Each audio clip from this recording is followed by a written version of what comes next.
For this Texas Tech Red Raider football program, what a difference a season makes. When we last saw Cliff Kingsbury's team, they were hoisting the Holiday Bowl trophy and celebrating an 8-win season that had plenty of ups and downs, but they closed it out on a high note with a romp over Arizona State and San Diego. So what's the difference between then and now? Well, let's start at quarterback.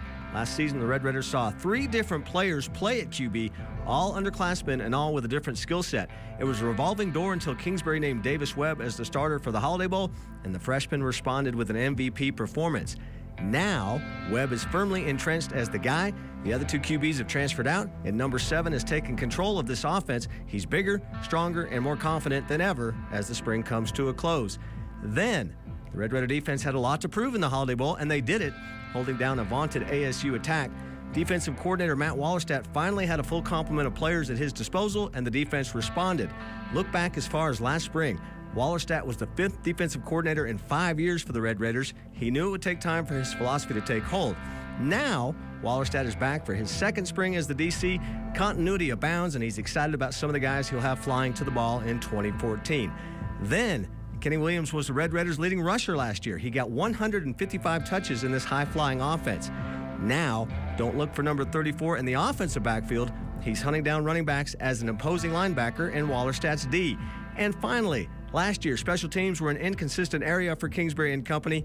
Now, there's a renewed emphasis on this 3rd stage of the game, and there's a new guy in charge, Coach Darren Cheverini. He's here for his 1st spring on the staff, and he looks to make special teams a dominant area for the Red Raiders moving forward. These are just some of the storylines we'll pay attention to today, as now the Red Raiders prepare to close out the spring with the Red and Black game.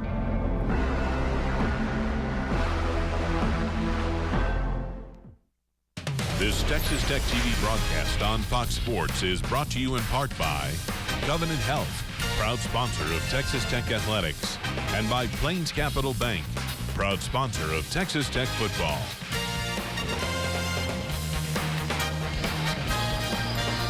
It's a beautiful April morning at Jones AT&T Stadium on the campus of Texas Tech University.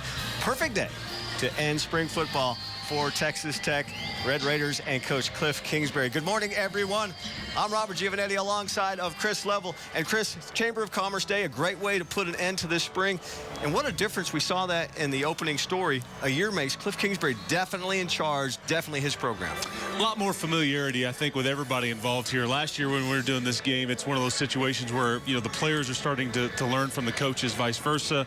Now, I think this is a spring that there was a lot more learning that went on because everything's not happening so fast. But this is also a very confident football team coming off of that bowl win. You saw some of the highlights just a second ago, and this ought to be a lot of fun. There's 2 seasons in the state of Texas, football season and spring football, so we'll get to culminate one of those today. And a game like today, really, you want to show the fans some fireworks.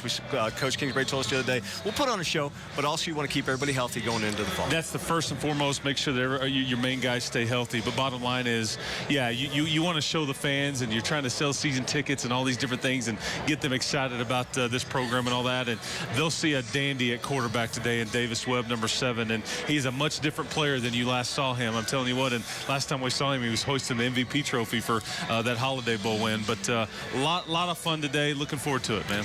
A lot of talk about Coach Cliff Kingsbury. We'll give you a primer on him when we come back. Kingsbury 101. You're watching Texas Tech TV on Fox.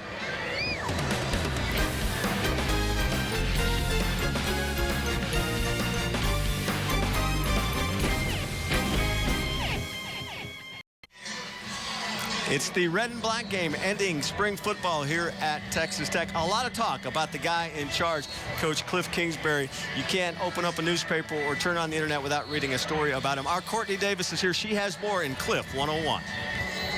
Coach, prior to spring, you said one of the biggest things you were going to look forward to was getting some continuity. Same staff for the most part, especially on the defensive side. What's been the biggest dividend you've seen now that you're 14 practices in? Yeah, I think the overall communication, seeing guys kind of put their own spin on things. It's not just being mechanical and being at the right place, but now they're feeling it, they're free-flowing and attacking the football. And so that's when you really get some good plays going and some good synergy going on defense. What's been or maybe who have you been most impressed with so far? I've really been impressed with Brad Marquez. We've moved around quite a bit, and he was a little banged up last year during the spring, but he's really emerged as one of our go-to guys. And Jakeem Grant is another kid who's really stepped up, matured a lot, and has played really well this spring. Before we go any further, March Madness just ended. You've got to be a fan. Were you surprised by the national championship game? I wasn't. I think there's such parity now in that sport. Right. Anybody that gets into that tournament has a chance to win it, and so it was a great tournament. It was fun to see some of those lower seeds get in and make some noise. Seemed like Kevin Ollie took something out of your playbook and he brought back 5 former players who lived, breathed, were passionate about the Huskies. What is it about that recipe that seems to have success, not just here at Texas Tech, but across the country? Yeah, I guess he beat me to it. He got that job before I did, but you could tell just the way those kids played, the energy, the passion, the respect they had for him, and it means something different when you've been a part of that program and you've given that much to it. It definitely is a different passion. Hard to believe spring ball's almost over. What are you looking for in this scrimmage to get out of it, to move forward and into the offseason? Yeah, well, I want to have a clean scrimmage, not a lot of penalties, not a lot of turnovers, and make sure there's a lot of energy and emotion. It's the last time they get to play football for a long time, so let's have fun, enjoy the moment, and put on a good show for the fans.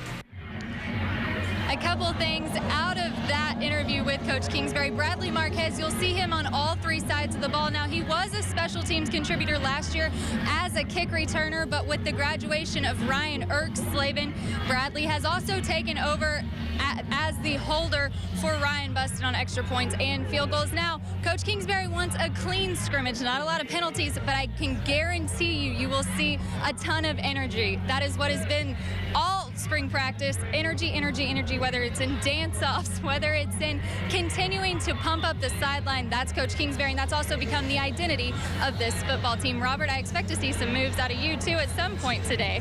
Courtney, thank you very much. We're going to challenge you to a dance-off a little bit later in the broadcast. We come back. This guy right here, Chris Level, he's going to break down the 2 deep. You're watching Texas Tech TV on Fox.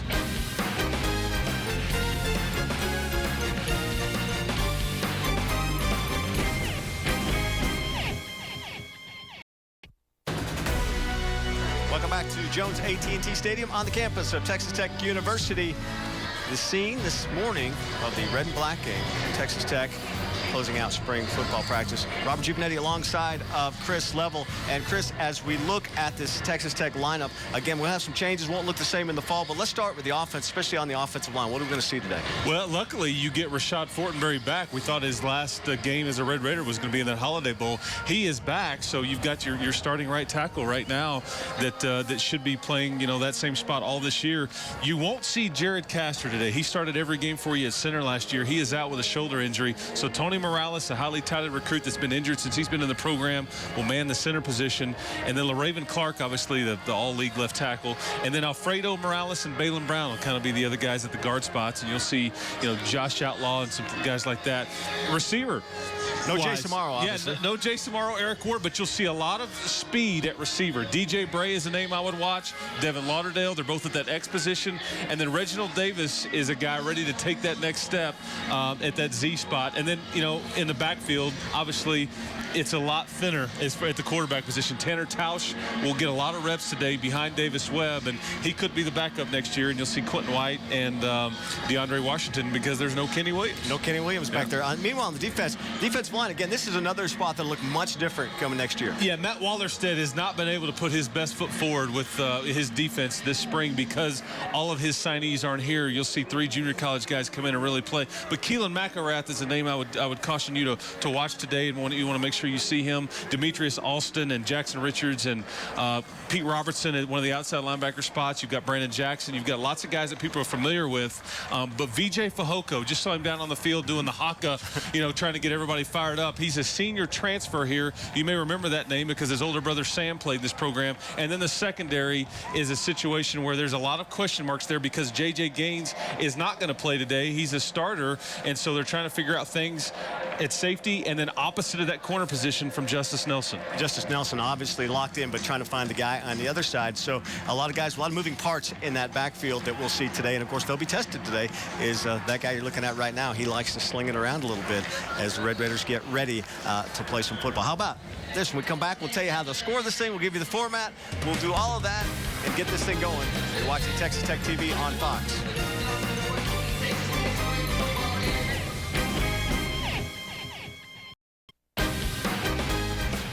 Welcome back to Jones AT&T Stadium. We're getting ready to kick off the Texas Tech spring game. It's the offense versus the defense.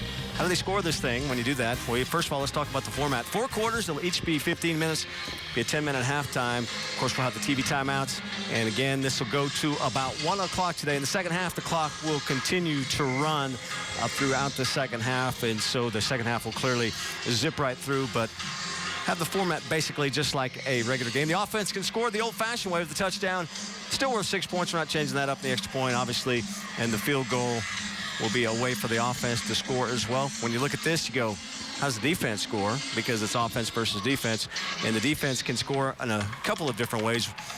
First of all, they get a touchdown, they get 6 points. A fourth down stop, they get 3 points. On a missed field goal or turnover, you get 3 points. And also, if you can sack Davis Webb, they won't actually put him to the ground, but the referee back there will call the sack. And then the 3-and-out is worth a point. So get your calculator out. They said there'd be no math, but there will be some math today, and we'll see what happens. Level will test you on this later to see what you get on all this. And I guess a safety could also be worth 2 points as well. Yeah, you know, and this is a fairly generic spring game scoring system. Sometimes you get confused by how some programs around the country, you know, score these things. But we're not going to trick it up. That's right. That's right. And like I said, it should be a lot of fun today. I'm looking forward to this. And I tell you what, you mentioned it a while ago. I think Chamber of Commerce are the words that you uttered. But just phenomenal weather today here in Lubbock, and great day. Looks like a lot of folks have shown up. Getting just about ready to kick this thing off. You saw Bradley Marquez there earlier. We'll see a lot of different guys run in and out today. We talked to, we had a chance to sit down with Coach Kingsbury on Thursday, Chris, and he understands. He said that people are here, and we've got a good crowd. Well, people have been here since early this morning. I mean, we were here very early this morning, and we already had people milling about, and so they want to see some action today. They want to see their Red Raiders do well, and you keep in mind, the fans get somewhat conflicted in these spring games because anytime they cheer, obviously something good has happened, but something bad has happened as well. So it's always interesting. Here they usually root for offense, though. So we've got Jakeem Grant and Reginald Davis going back to return the kickoff for Ryan Busted. We're just about ready to go. We've got crowd on both sides. You've got the west side filling up. First thing, we got the wind blowing. Somebody forgot to tell the weather gods, hey, let us get the kickoff without any problems. There you see, look at the crowd. Got the west side, and people were able to come in earlier and pick their seats, and you could actually sit in the seat you wanted and stick a label on it. I'm sure you had to put a credit card out for it, too. You couldn't just say, hey, I claim that. But and they're almost out of those, Mr. Giovanetti. Yes, getting real close to selling out the stadium. There is a certain buzz around this program, and again, a lot of that because of the head coach, a lot of it because of the success last year, a lot of it because of the staff. You got a lot of guys that, a lot of youth and enthusiasm, a lot of guys that played here. Finally, they have given up on fighting the win and going to hold that on the kickoff. And the offense on the east side of the stadium today, Cliff Kingsbury. I believe that's what they had last week on Friday Night Lights, too. Right. I believe they did it that way also, and we are underway. We're going to carry it out, so let's get this thing going. Let's do it right up the middle. Breaks 1 or 2 tackles and comes all the way out to about the 33-yard line. Jakeem Grant on the return. We saw Jakeem last week. He's obviously capable of the big, explosive play. And what's unique about the 2 guys you just had back there, and Jakeem Grant and Reginald Davis, unlike most programs in the country, you've got 2 guys that have actually returned them for touchdowns. I mean, what are the odds of programs in the country having not 1 but 2 guys that have had kickoff returns for touchdowns? But whoever it goes to right there, you're in a good position. Both bowl game. Last 2 times you've had a kickoff for a return for touchdown. Looking at Davis Webb right there, and we've talked a little bit about the new coach, Coach Chavarini, who's coaching special teams. But there's Davis Webb, and you can already tell he is much bigger. You know, I didn't realize, Chris, till the other night, that the other day when we were talking to Kingsbury, that Davis at one point last year got down to 168 weight-wise. Yeah, he kind of got sick there in early August, and I think it was just a situation where he struggled with things for about 10 days and lost a lot of weight and had a hard time putting that weight back on during the season, and looked a little skinny. But what you'll notice, too, when you get up next to Davis, and you kind of see it there, but he's gained some weight in his lower body, too. So Rodney Hall's in the backfield alongside of Webb in the first play of the ball game. Just a little swing pass out of the backfield to DeAndre Washington. Just a lateral right there with two-back set. So we were underway. Yeah, I think he did. He threw that one backwards. Keenan Ward forced Washington out of bounds. You can see we're playing a fast clip. Speaking of Grant, stays on his feet. Now he's got himself in a little bit of trouble. Well, you see the explosiveness of this guy. How about that? Well, and Matt Wallerstedt was real frustrated with his side of the ball, you know, on this Friday Night Lights scrimmage they had about a week and a half ago here at Jones AT&T Stadium for all the missed tackles, and you see plenty of them right there, but that's partly because of Jakeem Grant as well. So a third down situation now. Third and short. Scoreboard not working right now on the double T scoreboard as far as the down and distance. Webb with the handoff. Again to Washington. Gets the first down.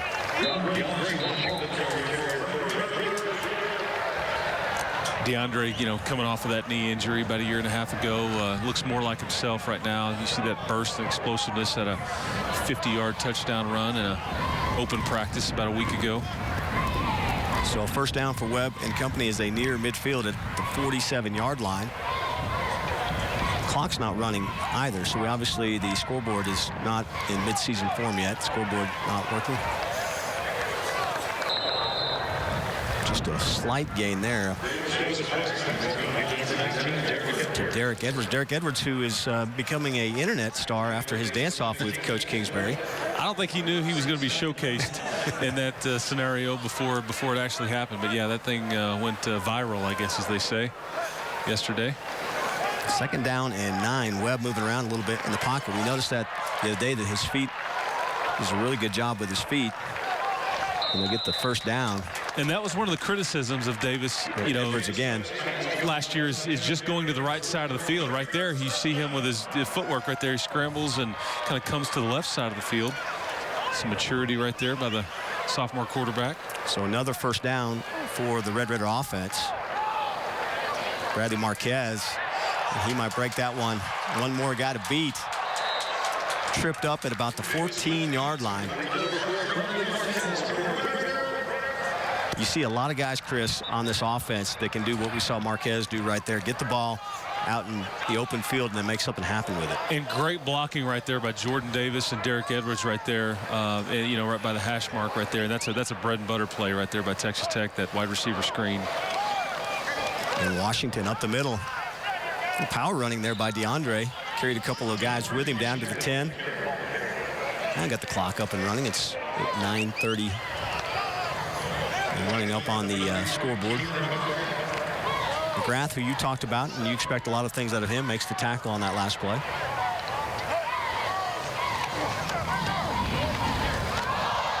Marquez not able to hold on to that. Coming across the middle. Yeah. Rarely see him do that. Bradley is a young man that is basically, he is the example for how they want players to do everything in this program on and off the field, and rarely see him with the drop the ball right there. So another third down situation. Third and about 7. And a penalty flag is again, it's broken up. Reginald Davis there. It's like the defense might have been offsides. That's right. Yeah, offsides on the defense. Davis Webb's going to get another shot at it. So we're just underway. Already a couple of third down conversions. This will make it a little more manageable for the offense. Be third and short. You know, that's something that Coach Kingsbury, you know, really wanted to get fixed heading into last season, was that turnover issue, but also the penalty issue, and won't be happy with that penalty right there. Just you know, kind of a lack of discipline right there. Just offsides, wasn't drawn off or anything like that. Just, you know, undisciplined. See Devin Lauderdale here on the near side. He's a guy that I think will impress a lot of people when they see him. Grant with the catch, but nothing doing there. Will be short of the, looks like it might be, well, it could be close enough to measure. It's pretty close now. If the head coach has to say that they won't measure it, they're just going to give it to him. Yeah. First down, and now they're going to quickly move. Washington with the carry. Just a little short of the goal line. So it'll be second and goal for the Red Raider offense. haven't gone down the field in this drive compared to what we've seen at the scrimmage in Midland and the one here in Lubbock on that Friday night when Davis Webb was repeatedly going down the field. This is more of a, kind of a, half and half as far as the run-pass ratio in this drive. Yeah, I got an offensive lineman that flinched right there. So that'll move it back, and that won't make Kingsbury happy as you go from about the half-yard line now to just outside the 5. Again, got a lot of new guys. You're moving in and out. See, the defense really has been running a lot of guys in on this first series. Webb on the move. Got Hall, and Hall is going to score for the first touchdown of the afternoon. Not a guy that, if you're in the office pool, who's going to score the first touchdown of the game, Rodney Hall. Got him one in the bowl game, in the Holiday Bowl, and that's a guy that adds a lot of toughness to the running back position. That big 250-pounder does a lot of the dirty work, but I think they really want to get him the ball. He's kind of a mismatch, and they've drawn a lot of things up, and they show you some of that right there. 5 different receivers catch a pass from Davis Webb on that drive, and I think that bodes well. You've got a lot of guys that can do something. How about that? The extra point is blocked, and I got to try to take it the other way. And you're not outrunning Bradley Marquez. No, but you may outmaneuver, and they're going to call it off there. So I'll have to be interested to see. I don't know if we had that on our scoring system or not, how you blocked extra point, but you can't think of everything, but we know it's at least 6-0 as we play in the red-black game to end up spring football here at Texas Tech. We'll be back with much more. You're watching Texas Tech TV on Fox.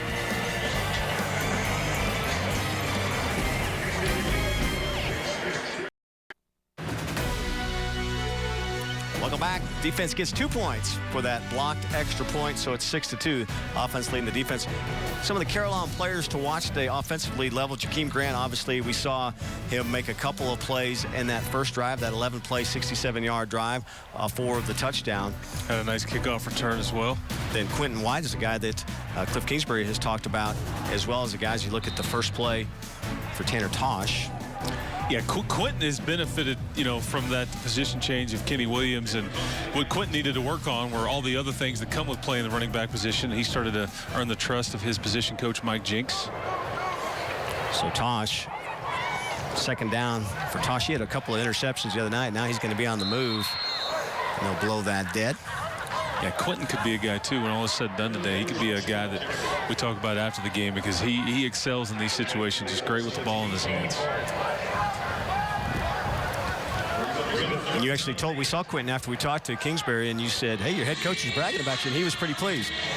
Yeah, and I think that's been the adjustment for him, is just kind of the the maturation of kind of transitioning from high school to college. It's taken him a little bit, but you got to be able to pick up the blitz as a running back. Yeah, Gary Moore jumped offside, so now that'll make it from 3rd and long to 3rd and a little bit more manageable, about 3rd and 3. And again, right there, Gary not really drawn off. He just kind of gets a little antsy and jumps off sides, and there's those undisciplined penalties you want to stay away from. Tosh is a guy level that I think is going to have to, and he makes a nice throw there at the Devin Lauderdale for the first down. Let's take a look now at some of the defensive players to watch this afternoon for the Red Raiders. We have a couple, and I know that Pete Robertson would be one guy that I think a lot on Pete's shoulders. Would you agree? Yeah, and I think it's funny you mentioned shoulder. He had a shoulder problem last half of the year, but he's gotten that fixed and still played all the way through it and did some great things. And he's one of the guys on this team that could be a first-team All-Big 12 guy heading into the season. Just a tremendous player with the interceptions and forced fumbles. And we'll also take a look at Sam McGuavin. He's the guy we'll keep an eye on. He's the guy that's done a lot. Carolina, the official retirement community of Texas Tech Athletics, as the Red Raider offense will be whistled for motion. So move it back 5 yards. He's 2nd and long. And here when you hear a penalty called, see, it's no matter who it's on, it's still on Texas Tech. So Coach Kingsbury won't be pleased with any of these penalties. You want to be irritated, but then you're like, okay, that's good for somebody, right? Somebody does well. There's a immediate. Yeah, Keenan Ward with the tackle right there on Jordan Davis. And see, Tanner Tausch throws it to the wrong shoulder right there, and that's a scary pass right there. He gets, he kind of chances it getting picked off. We'll see how Tausch reacts in this situation, because now it's 3rd and about 14. Moves out of the pocket, throws on the run, and they'll be picked off. So there is an interception for the defense. Colin Bowen with the interception. A former quarterback. So Bowen, that'll be 3 points for the defense on the turnover. Yeah, they just marked it 2 up on the scoreboard, but turnover is supposed to be worth 3 points. Redshirt freshman from Canyon Randall right there. Colin Bowen was throwing passes there in the program when he first got here, and they transitioned him to a middle linebacker spot. But that's kind of what we've seen from Tanner Tausch right there, is he just kind of gets hurried up, and he's trying to process too much information right there and makes a bad read and throws into too much traffic, because I'm not even sure who that was intended for, Robert. Well, and we talked about this earlier, and that was a problem he had Friday night also. Last Friday, I think, what, he had 4 interceptions Friday? He did, and that's what really Coach Kingsbury said. We're throwing a lot at him, and the game is really fast for him right now. It hasn't slowed down. I've got to get the play. I've got to call the play. I've got to figure out what defense they're in and make my reads. And then you got guys like Brandon Jackson and Pete Robertson coming at you, and it's just hard to process all of that. So Quentin White, who we talked about in the backfield now with Davis Webb, as Webb comes back out. Again, he led the Red Raiders on a 67-yard drive. He flips that out to Grant. Grant making something happen as he gets outside the 40. Keenan Ward runs him out of bounds. And, that's one of the things Cliff said when we talked to him, is we've got a lot of guys that can run past guys. Yeah, make you miss in space. So it's another first down, and again, more movement. And I think that, when you look at this offense now compared to last year, with no Jay Samaro and Eric Ward, you're not as big and physical, but you're much faster, and I think you can spread the field and go deep a lot more with kind of a different look, and that plays to Davis Webb's strengths. Yeah, there's no doubt you're going to miss a guy like Jace, who's likely to be a first-round draft pick, but yeah, you will miss him a lot. You've got a lot more speed, as you mentioned, and a lot of guys here who are going to go vertical. You see Quentin White with his traditional spin move. And we haven't seen any of that in about a drive and a half here with Davis Webb on the field, and makes me wonder, see, this is what you get into in these spring games, how much Cliff is going to allow his offense to show a lot of what they've done and been doing, and how much he's kind of holding back. So Brent Mitchum in the game now, just enters the game. You saw Cliff said we're going to be pretty basic, but we'll run some explosive plays. There across the middle is Polite Bray. And he'll get close to the first down. I believe he might have gotten it, and does a nice hurdle of the bench after that. And DJ Polite Bray out of the Atlanta area has had a great spring. He's one of those guys that, a lot of speed. There's another handoff to White. He's met at the line of scrimmage. Jackson in on the tackle. Brennan Jackson. This will be 2nd and 9 now after the 1-yard gain. Cliff talked about Davis Webb being able to check at any time at the line of scrimmage, and really got that great ability to see what the defense is giving. Another first down again, Grant. Yeah, especially when you have a football IQ like he's got. The complete playbook is available to him, and as he gets better at that, and he's really good at it right now, that this offense will certainly benefit. Well, that ball's almost picked off. In and out of the hands. Looks like a Micah Alway. Some of these numbers hard to see, Chris, with the way their shirts are tucked up. You've got the jersey. It's like, it's a little bit difficult trying to figure out who they are when you get the jersey tucked up like that. White met at the line of scrimmage. Keelan McElrath, again, a guy and he's a newcomer. Yeah, he's a big guy. About 300 pounds. He had a stress fracture in January and just now kind of getting back in shape. But you see why they recruit him right there. Show some flashes and got in the backfield quickly and made life tough on Quentin White. So now another 3rd down situation for Webb. He's been perfect so far in these 3rd down situations. He'll be sacked there, though, and that'll be 2 points for the defense. And Dante Phillips with the sack right there. And You have a situation right there where you've got to be careful with a young man named Davis Webb, okay? You just have to understand in a situation like this is why you don't slide into first base, okay? You don't let your quarterback get sacked and things like that, you know, just to make sure that he stays healthy throughout a situation like this. And so you're going to be very conservative with the touch sack right there by Dante Phillips. Now, I think that looks like that Jordan Davis is back to receive the punt. He's just going to fair catch. That has been an issue, a bit of an issue this spring. And so the defense does take the lead, 7-6. We'll be back. We'll have a lot more here in the red and black game here at Jones AT&T Stadium. You're watching Texas Tech TV on Fox.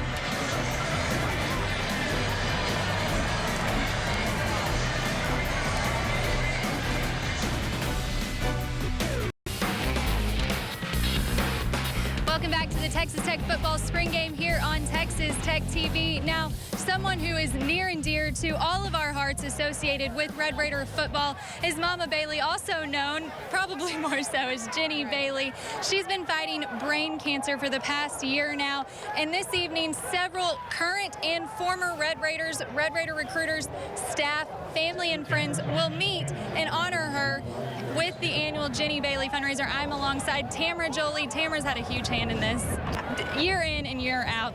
Talk about tonight and what this will mean.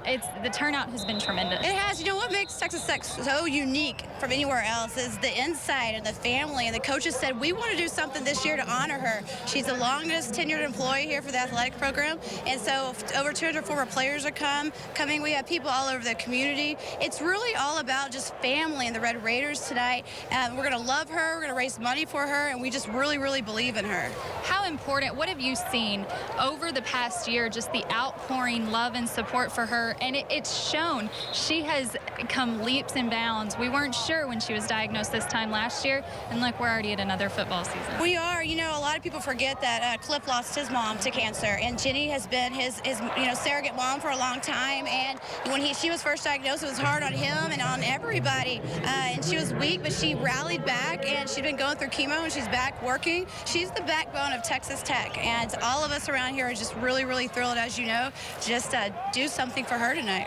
What can we expect tonight? A couple new wrinkles from last year, some music, what can we expect? Billy Dawson, a Nashville recording artist, up and coming, huge, said he heard about Jenny's story, and he's like, let me get there. I'm going to do this free. I'm coming to perform. And so he's going to perform tonight where the mayor is going to come and dedicate it Jenny Bailey Day. She doesn't know yet, but everybody at home can know. And just lots of fun things going on. It's a Texas Tech night, and it's open to the public, so anyone can come. The doors will open at 8 o'clock, but Jenny and Billy will be out at the baseball game against Kansas State. Jenny will throw out the first pitch at 3 p.m. Billy will sing the national anthem, and then doors open at 8 p.m. over at the Fraser Alumni Pavilion. It is free, but donations are welcome. Robert, back to you. Thank you, Courtney, and thank you, Tamara. As we see the Red Raiders just score, Sean Corker. Tanner Toss led him down the field, a couple of big plays, one to Jordan Davis, the other to Brent Mitchum, then finishes up with a touchdown pass. So Tanner Toss says, anything you can do, I can do better. And he comes down and drives the Red Raiders down for the touchdown. And this is what you wanted to see out of this young man, is to get him some confidence, get him some nice practice, because, there's a situation where he could, realistically be your backup quarterback this next year.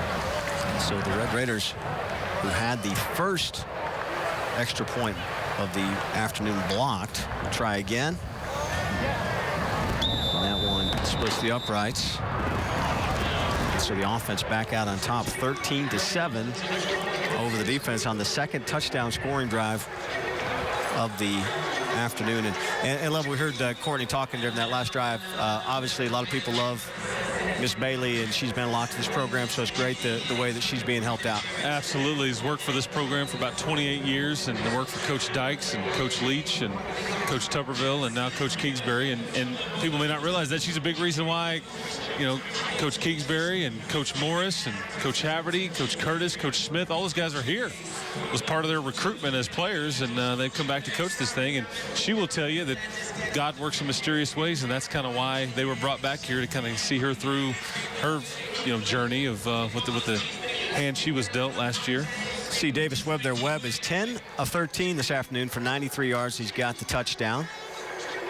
We haven't seen him today make some of the throws he made last week, but as far as just throwing downfield, he's been keeping it more horizontal this afternoon so far. He's on the move here. We'll see what he does. Got him wide open is Grant. And Grant makes a nice move. He may take that to the house, and he does. So how about that? Well, that wasn't horizontal. No, had Grant open. Davis on the move a little bit. You see, going to his right. Finds Jakeem, and Jakeem does the rest. Can't leave him in open space like that. Then he hugs the sidelines. 75-yard touchdown play. So Webb, that's a good way to make your stats look better in a hurry. Yeah, Jakeem, boy, he can make the secondary look really, really bad. And right there, he makes the defender. He just kind of jukes him, and misplayed angle right there by the defender, and Jakeem found pay dirt. So Buston's extra point is good. Okay, how about this? Jakeem Grant remind you of Tyrone Thurman at all? Yeah, not really. I mean, a little bit, just in as far as his moves. You look at him, he doesn't. I'm interested to see size-wise how they compare. How tall was Tyrone? 5'5", right? That's about right. I mean, I see the same electricity, the same dynamic part of Jakeem's game that I remember from Tyrone Thurman, and both quality returners and all these things. Jakeem's just one of those guys that he just excels in so many facets of the game, because when he's get the ball in his hands, I mean, he makes the guy look bad. Good crowd here for the spring game, and a lot of excitement, and it feels good, doesn't it? I mean, there is a buzz around a lot of programs around here. We heard Courtney talk about Jenny Bailey going to throw out the first pitch of baseball. Baseball wins last night, won the opener, first Friday night win of the season in Big 12 play. A lot of good things going on here at Texas Tech. Yeah, I was happy for Dominic Moreno to, find himself on the right side of that one yesterday. The starting pitcher for Texas Tech has had some hard luck in those Friday night games, but big win for Tim Tadlock's guys. And off to Hall. Hall is smothered behind the line of scrimmage. So again, the offenses look pretty explosive at times, and obviously the big play. Big Rodney takes 2 or 3 Red Raiders to bring him down. Workhorse. So second and long. Taus throwing downfield, trying to get the ball to Brad Pearson. Chris, that might have been not a well-advised pass there by Tanner. Yeah, double coverage right there, and Brad clearly not open, and Tanner, he had Rodney Hall out there in the flat and just decided to go downfield with it. Taus looks over to check off here at the line of scrimmage. This will be third and about 11.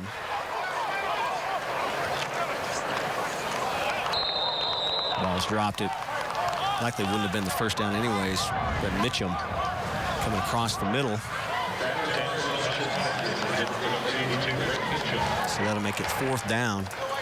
It'll be a 3-and-out, so the defense will get a point.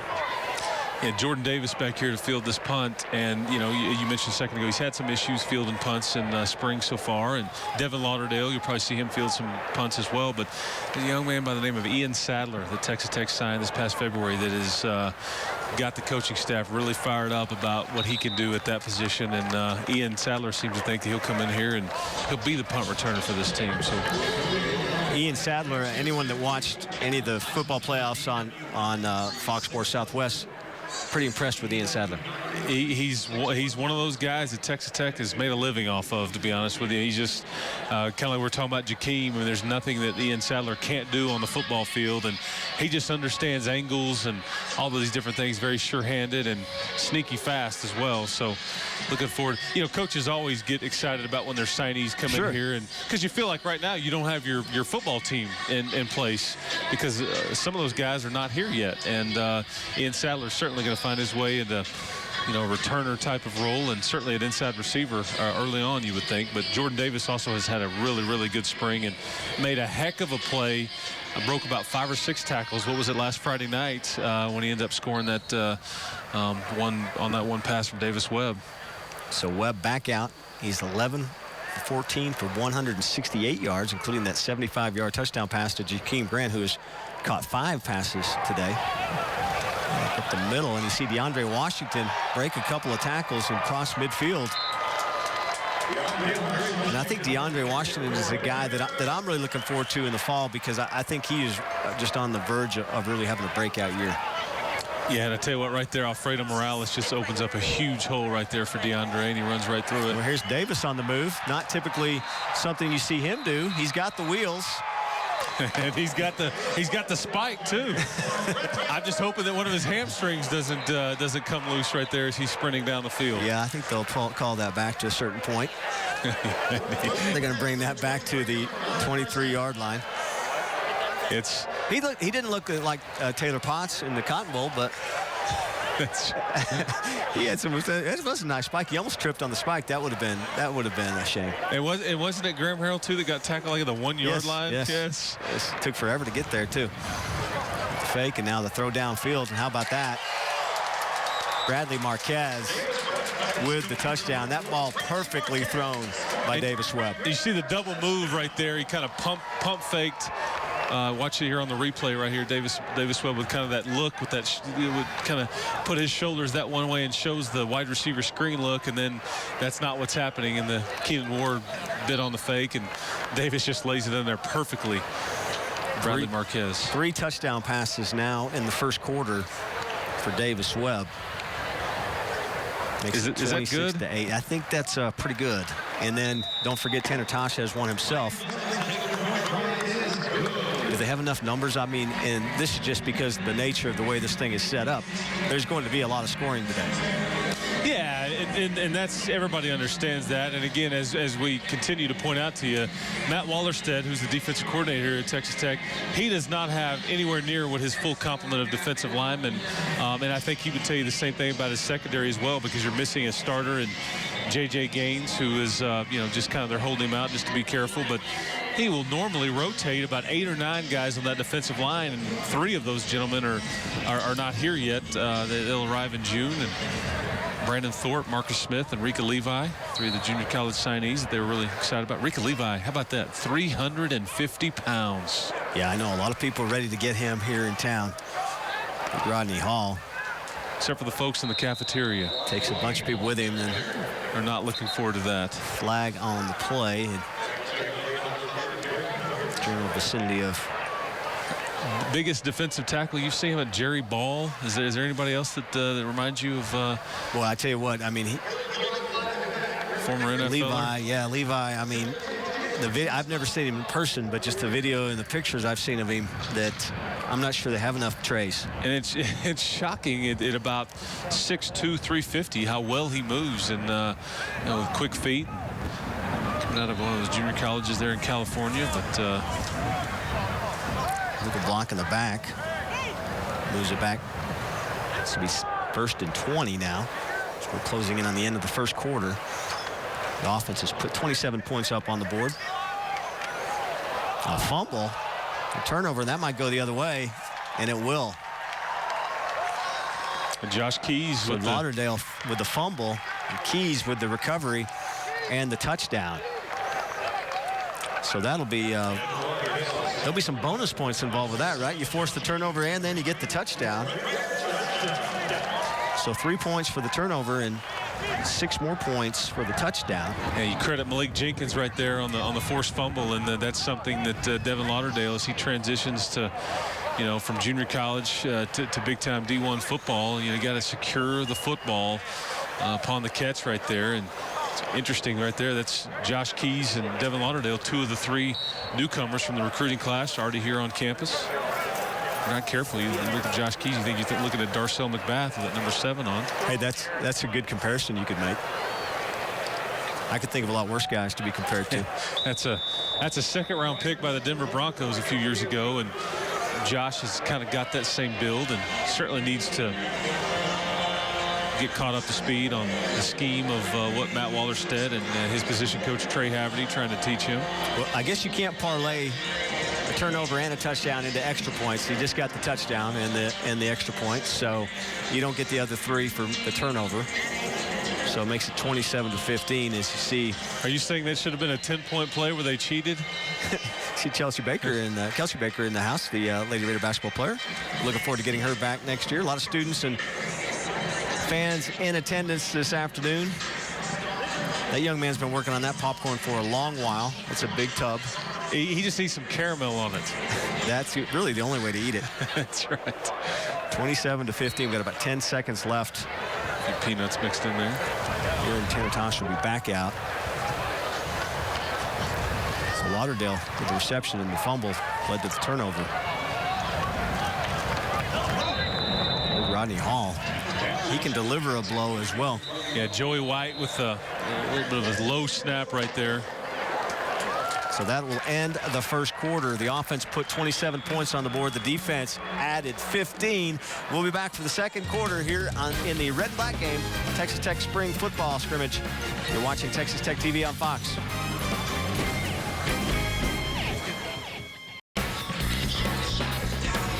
Welcome back to Jones AT&T Stadium. It's time for your LubbockStudentHousing.com first quarter stats. 15 first downs for the Red Raiders, 323 passing yards, 391 total yards in that first quarter, including a sack. That's some pretty good statistics. LubbockStudentHousing.com, your housing search starts here. Keenan Ward is leading the defense. He's got 5 tackles, all solo tackles. See, Tanner Tosh was 7 for 11 for 132 yards, a touchdown, and an interception in that first quarter. He just completed another pass for a first down, so he's now 8 for 12. Davis Webb has thrown for nearly 200 yards, 191 yards. He's got 3 touchdowns, including a big 75-yarder. Micah Alway. Yeah, he's put on about 15 pounds since the bowl game and learning how to play at about 225. He played the majority of last season about 208, 210. Rodney Hall feels that extra weight, I promise you that. Zach Austin not able to hang on. Zach Austin, Lake Travis. Seen a lot of players from the program recently from Lake Travis, no longer here. Baker Mayfield, Michael Brewer, but Zach Austin, those sure-handed guys, an inside receiver. So 3rd and 12 from the 36-yard line. So Cliff Kingsbury calling out the plays to his young quarterback, Tanner Tosh, who is seeing a lot of playing time this spring. That will not even get to the original line of scrimmage. So that'll bring up a 4th down situation. Sean Corker with the reception there, but might have even lost a couple yards. Looks like it's now 4th and 14 from the 34. So we will punt. And Devin Lauderdale, Chris, now back to receive the punt. You know, one of the things we noticed the other night about Devin was the way he caught the punt. Yeah, let's see what he does right here. He kind of just catching it too high up there. That looks a lot better right there. He kept bringing his hands up almost above where his face mask was, kind of having his hands out extended. And we talked to offensive coordinator Eric Morris about that. He was a great punt returner. Yes. And I think Eric's got the last punt return for a touchdown as a Red Raider in a game in 2008 there in Reno, Nevada. But he said, we'll break him of that. And right there, that looked a lot better, a lot more natural. You see again, you look at it again, and this is better than he did any the other night. He caught the others like a receiver trying to catch the pass. And it was, in his defense, that one Friday night scrimmage, it was a little windier and a little more, you kind of fight the ball at times. It's a little fairly calm today, but it's kind of tricky in this stadium, the way the stadium's built. It kind of swirls around. You see one flag in the end zone is kind of standing at attention, and the other flag is just still. Davis Webb now back in, 12 of 15 for 191 yards and 3 touchdowns, and that will be a sack. That's when everybody holds their breath right there in a moment like that, when Pete Robertson comes free and Davis Webb jumps up and you're like, please let him land, okay? I've seen B.J. Simmons jump up and land on this field and not come down okay, unfortunately. Didn't end well, did it? Yeah, so that referee was instructed, I'm sure, to make sure that everything's okay with number 7. Yeah, you don't have Tommy McVeigh back there to blow the whistle earlier, so you got to trust someone else on that. So you Mitchum on the reception. Need some bubble wrap on that young man. Treat him like the bubble boy from Seinfeld, right? That's right.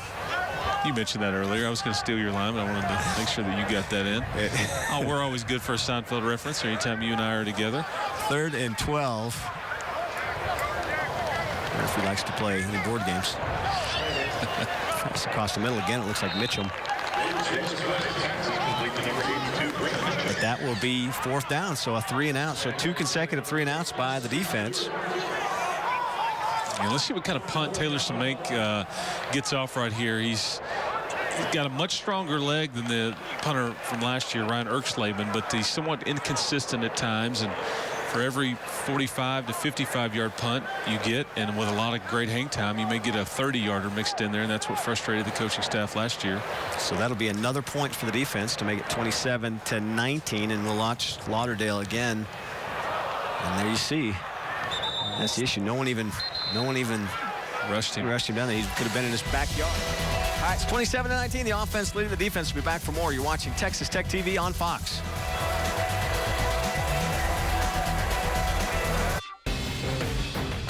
A beautiful now afternoon in Lubbock, Texas, on the campus of Texas Tech University. Red Raiders finishing out spring football practice with the annual red and black game. Tanner Tosh back out to quarterback for Texas Tech. Goes downfield and caught by Brad Pearson. Tanner kind of just floated it up their level, and Pearson pulled it down. Yeah, it's a timing route right there, and Brad knew right where to be with the sideline. And nice catch. Monterey grad. Yeah, Pearson. So Pearson entered into a dunk contest at halftime of a basketball game about 2 months ago, and didn't pull off a 360 or anything, but he had his nice little tomahawk jam there, Mr. Pearson. Yeah, he was actually, I thought his was kind of impressive, the dunk he made. That we call it to be incomplete. Dual sport athlete, or the dunk contest that doesn't count? I think it would count.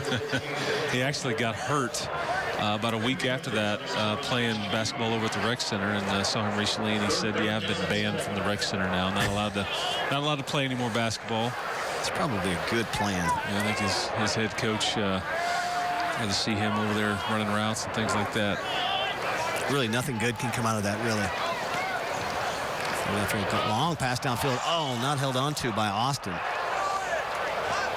Great look there, right, by Tanner Tausch. I tell you what, that's a nice throw. He stepped up in the pocket. He put it in a perfect spot. Austin just not able to hang on to it. And you see Austin, he had beaten Keenan Ward and Micah Allway right there and down the seam. So that will force another punt. So the defense has, I think, come on a little bit here since the middle of the first quarter. Seen some nice plays. Of course, that one they were aided by the drop. Yeah, you know, and again, I think you're not going to see, obviously, Kenny Williams. I think they've held him out today. He kind of got dinged up in that scrimmage. You know, and J.J. Gaines not out here. You know, and so many of the signees from a junior college standpoint were defense.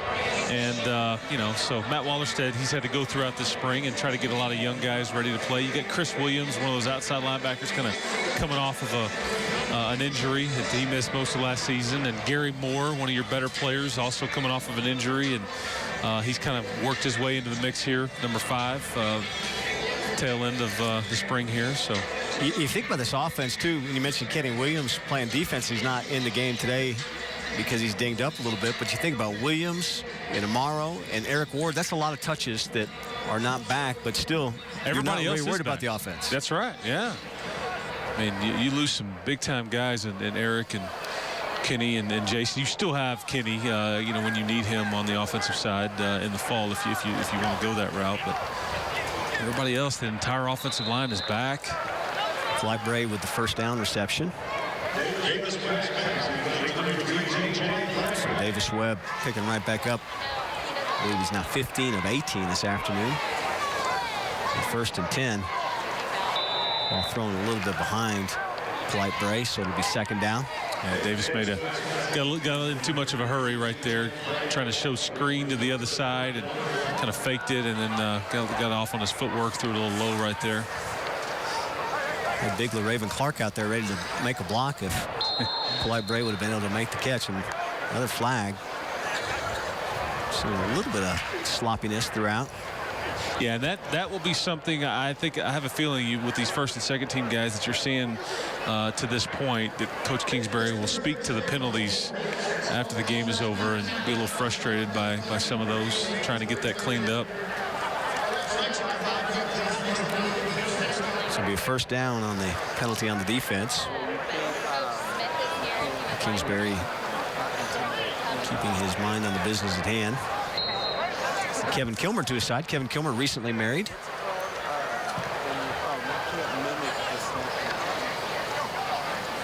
Fake to Quentin White. As Davis breaks the tackle. Be forced out of bounds on just beyond midfield. And Josh Keys.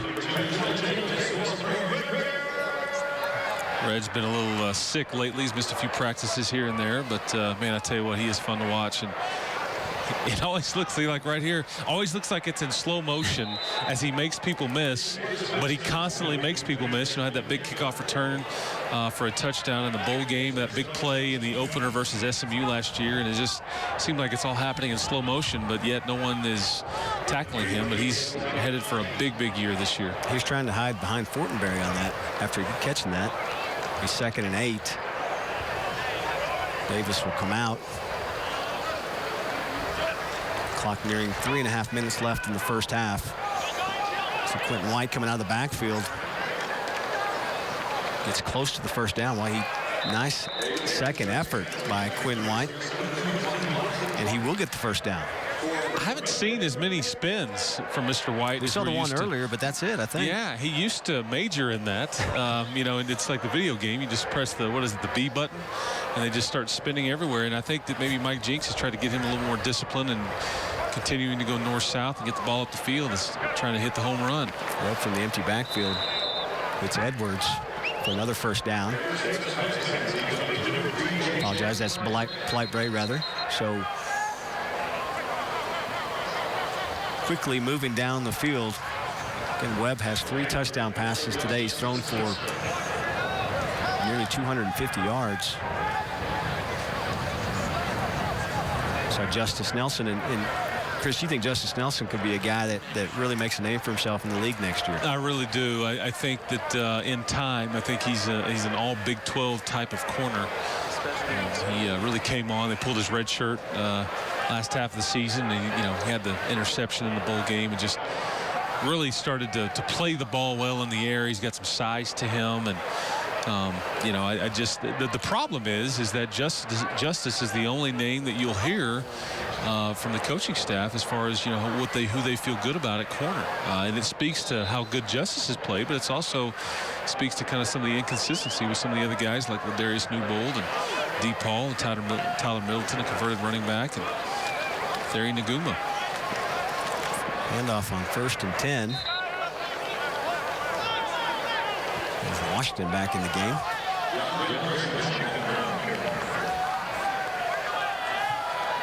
Picked up about 7, so it's 2nd and 3.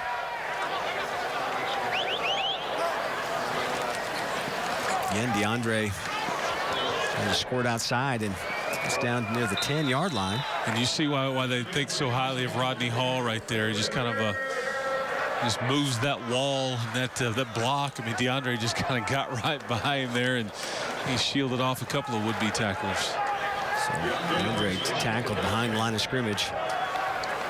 And Dante Phillips. Big spring for Dante, too. Phillips was back in the backfield almost immediately. It was almost like he was quarterback. 2nd and 11. Red looks the other way. That'll be a touchdown. Yeah, it's Quentin White. Quentin White. That's one of the things right there that was what criticism of Quentin is. We were talking about that a while ago. He had a hard time catching the ball out of the backfield and just making the play right there, and and blocking and all those things. But that's a nice catch right there. Looks very natural doing that. You see some good downfield blocking too for the Red Raiders to help make that happen. And right there, Reginald Davis and Mitchum on the other block there to spring that open. And with the extra point, we don't want to take it for granted because we did have one blocked earlier. The offense now leading at 34-19. Got a lot more to go here in the first half. You're watching Texas Tech TV on Fox.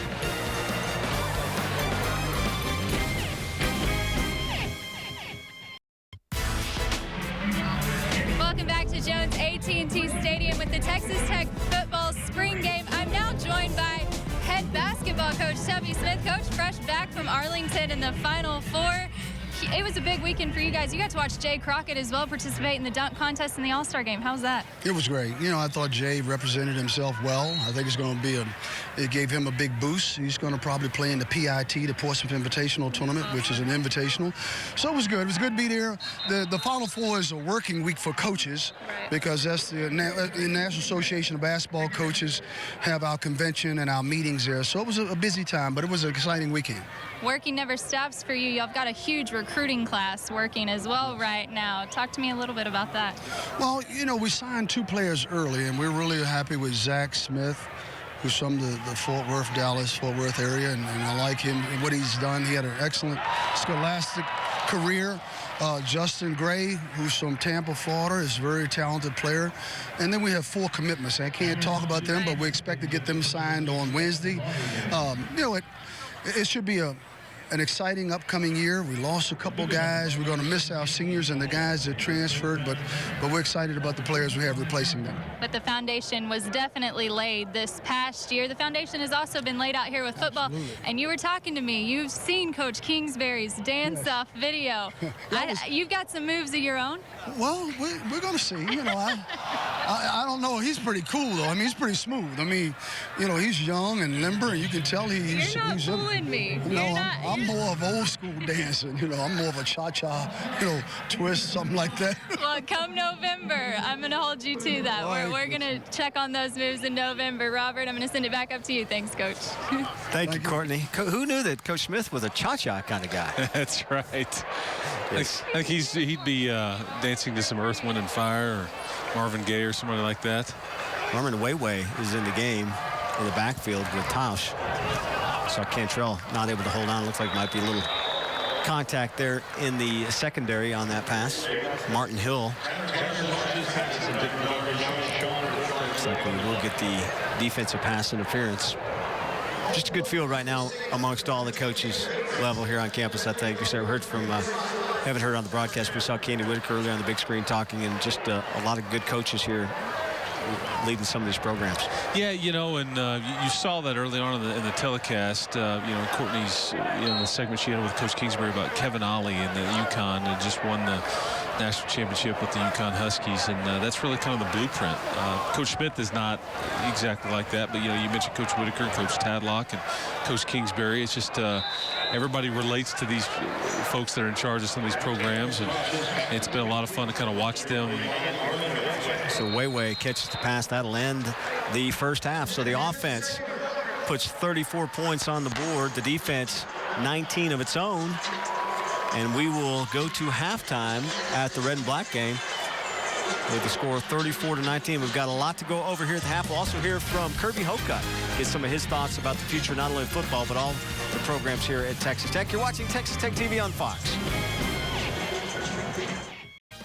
What a difference a year makes. This time last year, Davis Webb should have been attending his senior prom. However, he was here on the campus of Texas Tech battling it out with Michael Brewer to become the starter for Coach Cliff Kingsbury. Fast forward to now, the Holiday Bowl MVP may find himself with a few more reps this spring and maybe not as many alongside him in position meetings. However, that definitely doesn't mean the competition is any less this go-around for the second-year quarterback.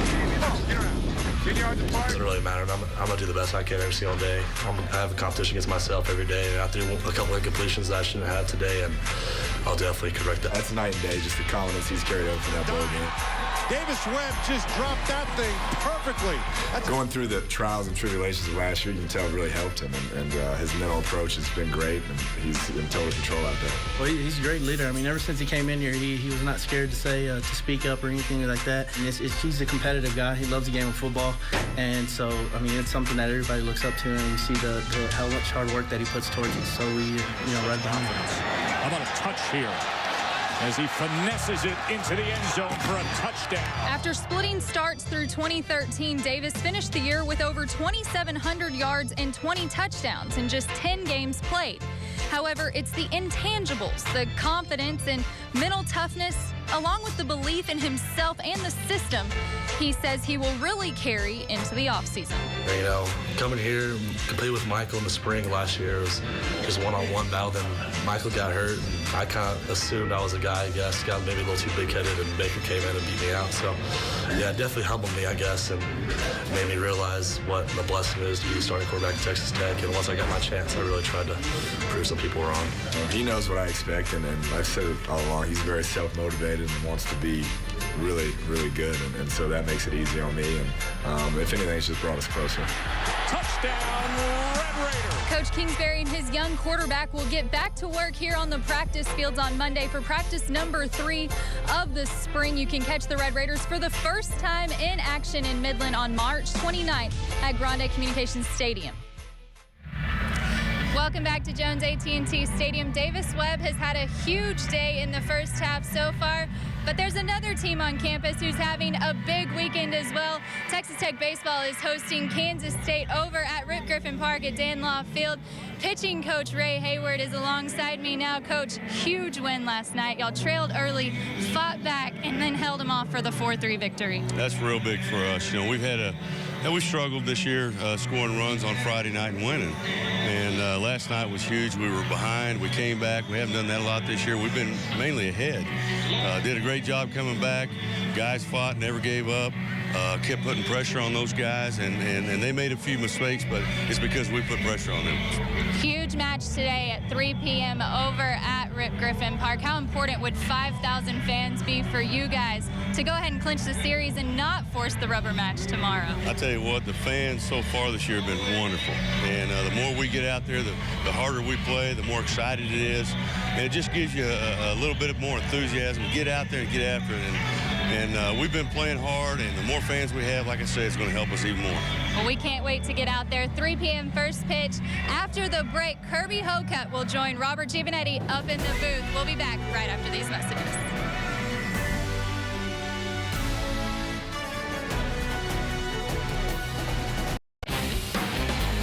Welcome back to Jones AT&T Stadium. It is the red and black game to finish out spring football here on a beautiful, again, textbook, tailor-made, Chamber of Commerce, whatever you want to call it, day, and a lot of fans out here enjoying today's weather. Robert Giovanetti now alongside of Kirby Hocutt.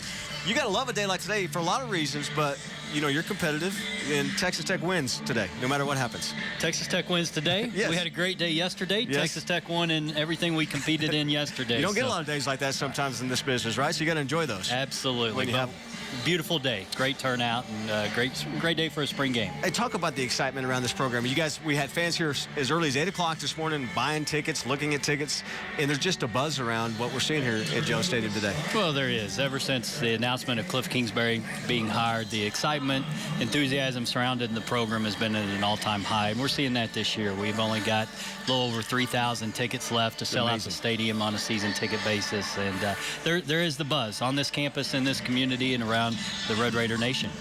And you look at the stadium like we see now, and it's already had so many great changes, but you've got more in store. Can you tell a little bit about what you're looking at for the stadium in the future? Well, we do, and we're so fortunate that those who came before us have built a beautiful stadium, one of the most beautiful stadiums in the country, and it's our responsibility to look to the future, and that's what we're doing now with a possible south end zone development. And we've got an architectural firm, Mormon Mock, out of San Antonio that we're working with, and we're looking at a new 3-level facility in the south end zone. One level would be a dining hall facility, club, heritage, Hall of Fame type space, and then the 2 top levels would be stadium suites. So we have 65 stadium suites now at Jones AT&T Stadium. We're looking at adding 30 additional suites that we believe we could sell tomorrow if we had them. So it'll be a beautiful addition, and we look forward to being able to share those plans with our fan base at the right time. Well, I know that that's something that you've really been working on, and there's so many great things going on. It's a great time. It's always great to be a Red Raider, but really a great time. Kirby, we appreciate your time today. That's Kirby Hocutt, Texas Tech Director of Athletics. Now it's time for the College All Access Update brought to you by Auto Nation. Kenny Williams, we talked about him being the leading rusher last year for the Red Raiders. You don't see him in the backfield today because they moved him over to defense. Not playing today, holding him out with a slight knee injury, but Kenny Williams, that's our Auto Nation all-access pass. Got a lot more to go here from Jones AT&T Stadium. We'll come back with your second half. You're watching Texas Tech TV on Fox.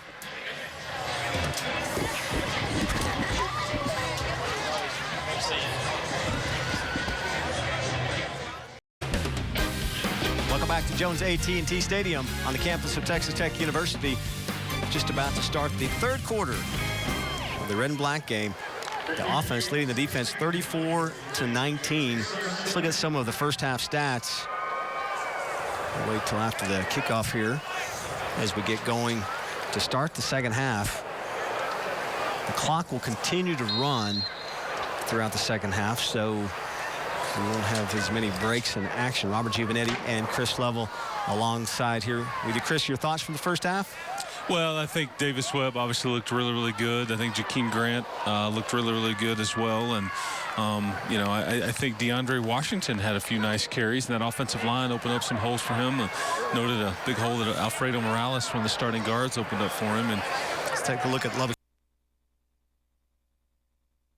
Again, 413 yards through the air for both Webb and Tausch.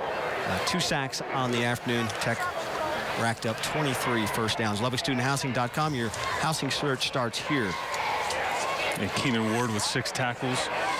Micah Allway with 5 tackles. Austin Stewart with 4 tackles. So a couple of guys on the defensive side doing some things as well. Webb, you mentioned Webb. 20 of 29, 258 yards, 4 touchdowns. 9 different receivers caught a pass from him. And I believe, just a guess here, I think you've probably seen the end of Davis Webb's day. Tausch back out. We're going here in the second half. We see Hall, who had a touchdown in the first half.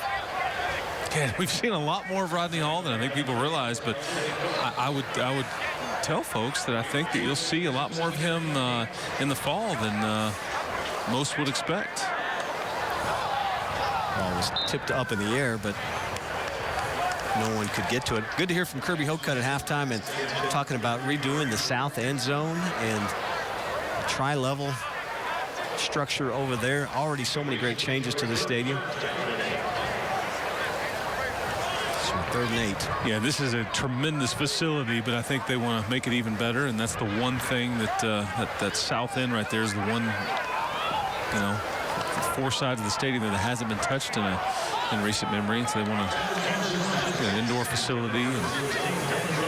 Dylan Cantrell not able to hang on.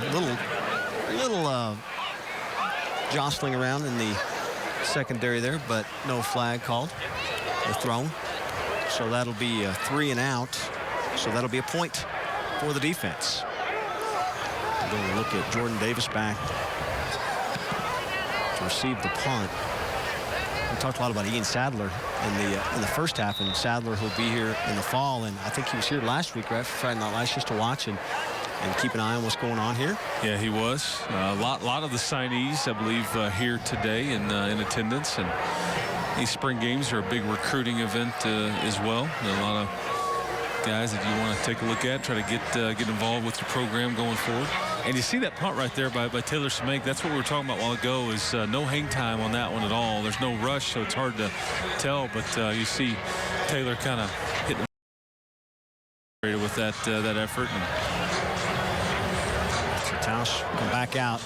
Yeah, I was kind of curious as to see if... well, Davis was hanging around like maybe he was going to come out. Yeah, you know how that works. Guys try to talk their way into the old lineup there. But, yeah, we've seen enough from Mr. Webb today to, I think, hold everybody over. And next time you'll see him be, August the 30th versus Central Arkansas right here in this stadium. You know, Cliff talked about Davis being able to play at 225. He thinks eventually his weight could get to 225. By this fall. And he's at about 215 right now. And he's had a much easier time adding weight onto that frame than Cliff did when he was a player. Remember Cliff, the story about Cliff eating the peanut butter and jelly sandwiches. Yeah. And yeah, that was the story, was that those were in between meal snacks, was the peanut butter and jelly sandwiches in the morning and the afternoons, in between lunch and dinner, breakfast and lunch. Saw way on the previous play. That was Jordan Davis for a first down. And at the running back position, you know, coming into this season, you're going to hear about a young man by the name of Justin Stockton. That is, I think they expect some big things from that young man.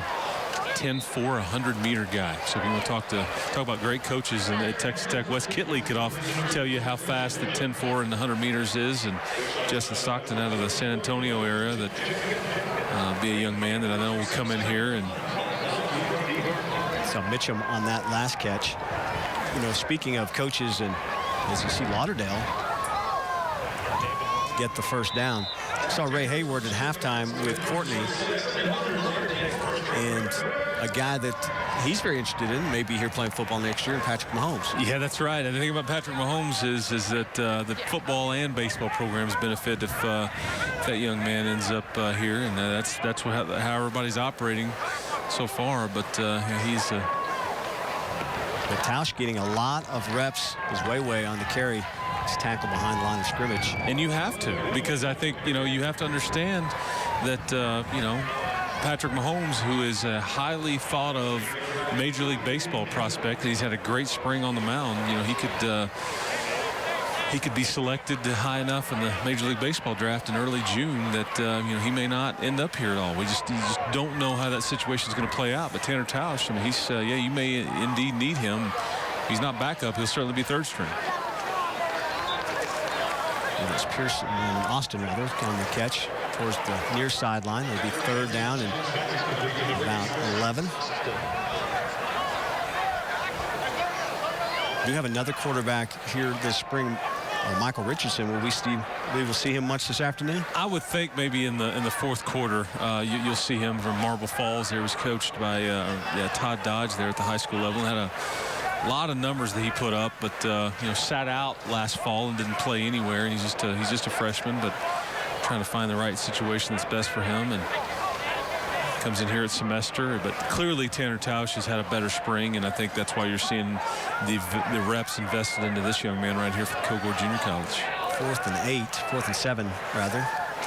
See how Tausch reacts to that. He'll get sacked. I don't know if they called it. Pass rush. Hayden Hill gets the pass to Austin.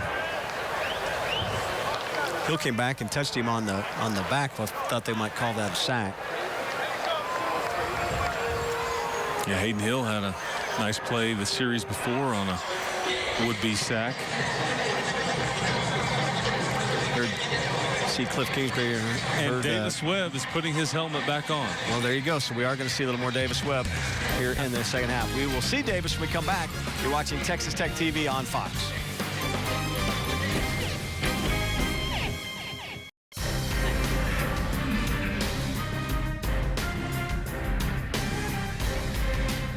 Welcome back to Jones AT&T Stadium, where Texas Tech football is wrapping up its annual spring game. There's a huge series going on across campus, though, as Texas Tech softball looks to clinch its first Big 12 series against Oklahoma State this afternoon following a huge win last night.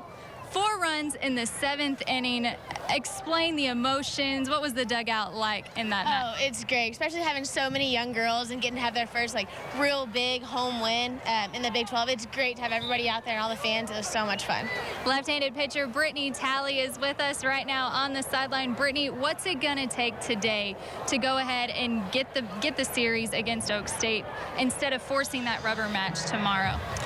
I think coming out there and just making a statement in that first inning. Yesterday I had a rough inning to start out, and it kind of hurt us through the game, but it's great to see everybody fight back. I think if we start out early with that nice statement, it'll really help us get the win. Excited about football season. It's only 5 months away. Always excited about football season. It's my favorite part of the year. Perfect. Robert, back to you. Thank you, Courtney and Brittany. Good luck to the Red Raider softball team this weekend. Again, they've got the game against Oklahoma State, and then today and tomorrow. And of course, Red Raider baseball team looking to win the series this afternoon at 3 o'clock against Kansas State. Chris Sadberry going to get the start today for the Red Raider baseball team. Typically has been pitching on Sunday, but he moves up a day in the rotation. Tech won last night. Cameron Smith with the great outing, getting the win last night for the Red Raiders. Boy, I tell you what, we were wrong. Davis Webb is back in here, and you've got a lot of the defensive starters in here as well. And some of these guys going a lot longer than we were thought. I see Jackson Richards and see Mitchum on the catch. And Chris Williams on the tackle right there. So we didn't think that we would see Davis at all here in the second half, but we were a little bit suspect when he came out, still fully padded up and everything, but going to get a little more playing time this afternoon as we're only 1 minute to go here in the third quarter. And then the clock will continue to run. Davis a little high in that pass. Derek Edwards climbed the ladder but couldn't get to it. And with Darius Newbold on the coverage, it's one of those young corners they would really like to see kind of emerge here. Been a little inconsistent in the spring. 3rd and 3. Up from the shotgun in Lauderdale. Really battling physically. And Justice Nelson out there, so Lauderdale getting a taste early against a guy that one of the best in the league possibly, and there's a pass to Mitchum. Yeah, that's it. That's the thing with Devin, is you see right there on that play, after his catch, and the next play he misses a block right there. You see on the replay right here, Brett Mitchum has to dodge and see. Yeah, Devin almost got caught with his hand in the cookie jar right there and blocking the back, but missed block. That'll end the third quarter. That's the fastest third quarter in the history of college football. Right through the offense, leading at 34-24. We'll be back for the fourth quarter here on Texas Tech TV on Fox.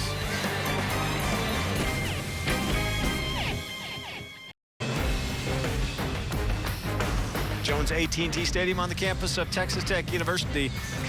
Robert Giovanetti and Chris Level here alongside each other calling the action.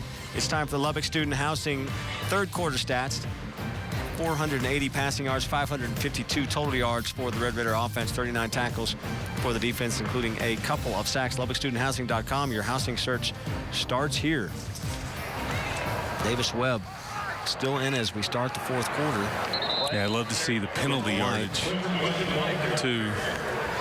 But, again, Coach Kingsbury not real pleased with that. And about Mr. Webb, in the 3 open practice scenarios here, we're in the midst of one right now, 13 touchdown passes, and he's yet to throw an interception. He has been pretty spot on. He hasn't missed a lot of passes. We say that, and he throws one right there into the Mitchum. That's right. So bring up 3rd and 7. Would have been the question if that had been a lateral. 3rd and 7. I'm going to go ahead and guess, Chris, but we've been wrong obviously before on this. I bet we don't see him after this series. Clock running, and we're down to 11 minutes. Ball knocked away. Yeah, not completed right there, but you see that arm strength. Ward. So Pearson was the intended receiver. Looked like Ward knocked it away. Brings up 4th down. And Kingsbury will go for it. 4th and 7 on the defense's 42-yard line. Across the middle, all and dropped by Mitchum. So would have been 1st down, but Mitchum not able to hang on. Some of these drops not going to endear, Eric Morris to some of these receivers that are trying to earn some opportunities in the fall when it counts and trying to get on the field. And I tell you what, well, there's no quicker way to find yourself over there next to Coach Morris than if you're dropping the football. Yeah, and I was thinking about that earlier. Again, we have a good crowd here. A lot of these people chose their seats for the upcoming season, and we heard Kirby Hocutt talk at halftime that they're closing in on selling out completely for the upcoming football season. But, when you get into the midst of the season, we've got a lot of guys who've caught passes. At last count, we had 9 different receivers that had a reception. But, you'll tighten that rotation up quite a bit once we get into the season.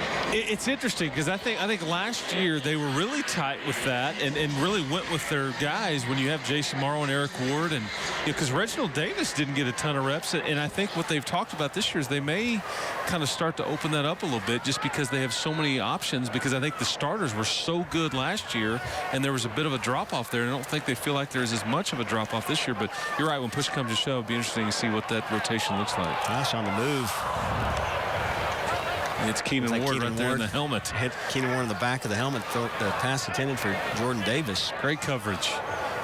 He didn't know it, but he made really great coverage there as it hit him on the back of the helmet. 15-15 right there. Didn't see it on that, but he had his back turned and hit him on the top of the head. Have the wrong color jersey in the backfield as the ball was about to be snapped. Clock is running. 8 minutes 30 seconds, closing in on 8:30 here to go to finish this thing out. Offense leading it by 34-27. Chris, can you remember last year who came out on top in the spring game? No, are you going to tell me? No, I thought you were going to. No, I don't get caught up into some of these results or even performances in these spring games because it's one of 15 practices, and I think there's probably a reason why we don't remember who won last year. But yeah, I was going to use that to illustrate my point. Yeah, it's just you do remember who won the Holiday Bowl. You don't remember who won the red and black game. They're not giving out trophies for the red and black game winner. And actually talking about that, nice catch there by Pearson. I got to tell you, too, the Holiday Bowl not in the Big 12 rotation anymore. You're sad about that, I know. Miss San Diego and Texas Tech. Well, I tell you what, they had some good moments out there in San Diego, and SeaWorld as a backdrop. Both wins out there against more highly touted Pac-12 opponents. And it makes you wonder if this latest bowl win will do similar things for the program like it did for Mike Leach back in 2004 when they got that win over top 5 ranked Cal and Aaron Rodgers, because you were not given a chance to win this game by nearly everyone against Arizona State, and dominated the Sun Devils for much of that evening, late December. Mitchum on the move. He'll try to take that to the house. He tackled inside the 10-yard line. And Eric Morris says all is forgiven on the drop from a few plays ago. Josh Keys saved the touchdown. Mitchum showing some moves there.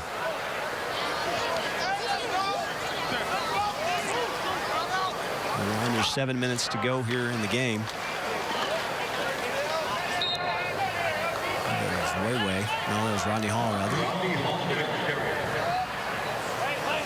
I'm interested to see Rodney, where he ends up. What's his opportune playing weight? I think that you're talking 250. I think he'll stay there, and I think that's the way he plays and using that as a blocker, and he's got a great set of hands out of the backfield. Well, our Cracker Jack staff and people that are making this broadcast go tell us defense won last year 34-28. Okay, there you go. Cantrell. Chris Youngcourt delivering that news. Appreciate Mr. Chris there for that tidbit, that nugget. He tracked it down. He wasn't going to just let that go unanswered. 3rd and long and run into the middle. Saw that incomplete pass in the end zone a while ago by Dylan Cantrell, was the intended receiver, and Dylan reminds me of Darren Moore, former receiver here from a couple years ago, wears the same number, but he's 6'3", about 210 or so, and really kind of is a guy that they will look to in the red zone, especially utilizing that size. Unable to come down with it there, but in high school, man, and he's also a former high school teammate of the young man we were talking about a while ago, and Patrick Mahomes there from White House. The quarterback signee. Pearson tackled by Ward.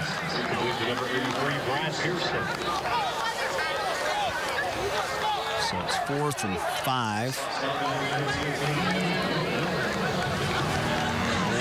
Ward has had his name called a lot today. And Matt Wallerstedt would tell you that he's been the most impressive guy that we've had on defense all spring. And I think they were looking for some answers at the safety position, and makes me wonder if they had the answer there all along, and the young man just needed to grow up a little bit and mature and kind of understand, because I think Trey Haverty really liked the way that Keenan practiced last year, but in game situations, some blown assignments, couldn't handle the moment. And I think that the bowl game, he played with a lot of confidence, and I think he has done well all spring, and that includes today. He's your leading tackler on defense as we about to wrap this thing up. But and he used his head on the coverage. He's doing things all over the place, I'm telling you.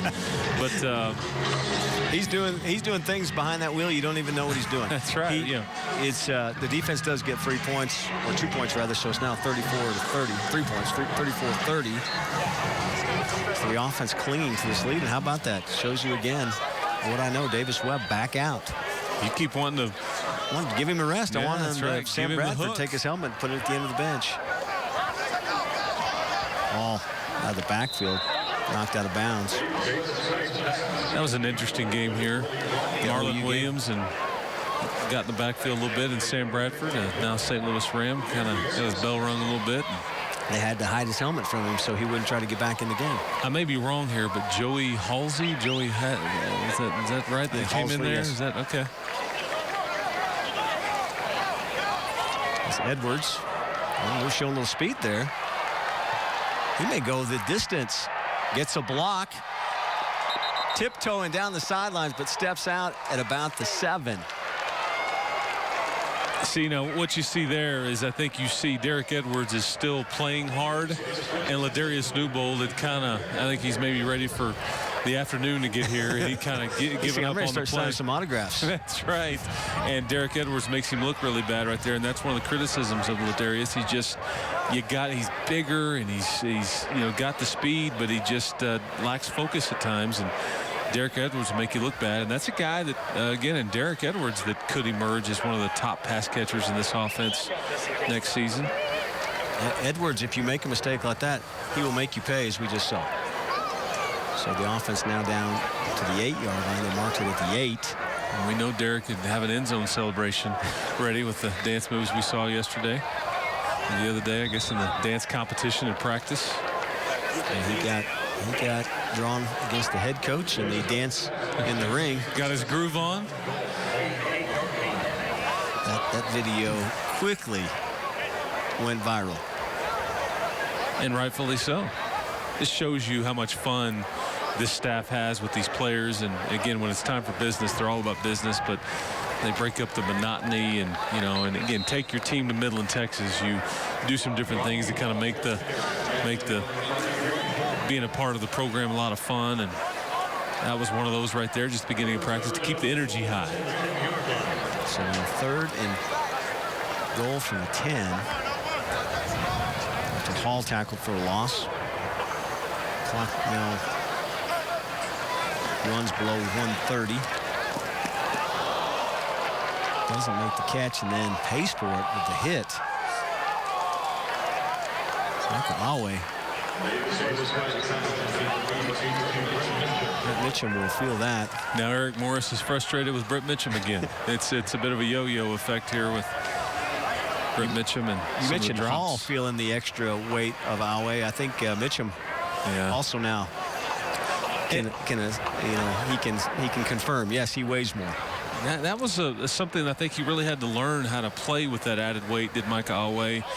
15 pounds doesn't sound like a whole lot, but for him, he was just much faster and quicker and a little lighter on his feet. But that extra weight slowed him down a little bit. So the field goal is good. We will take a break, come back and finish this up. You're watching Texas Tech TV on Fox.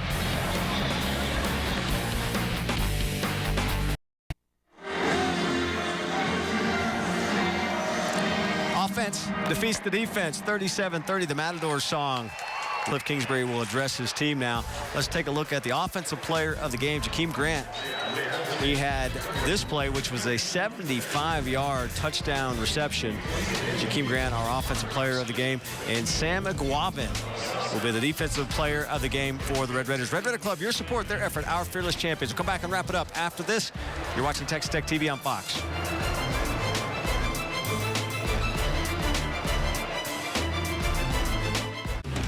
Offense defeats the defense this afternoon, 37-30. Robert Giovanetti and Chris Level here with you from Jones AT&T Stadium. You look at head coach Cliff Kingsbury. You look at the Lubbock Student Housing final stats. Tech with 697 yards of total offense, including 609 through the air. LubbockStudentHousing.com. Your housing search starts here. So a successful afternoon at Jones AT&T Stadium. Cliff Kingsbury completes his second spring as the head coach of the Red Raider football program, and now he can turn his attention to the 2014 season. A lot to look forward to, as we saw today, including Davis Webb under center for the Red Raiders. A great afternoon, and a lot of fans came out to watch it. And Level had great weather today for the whole thing.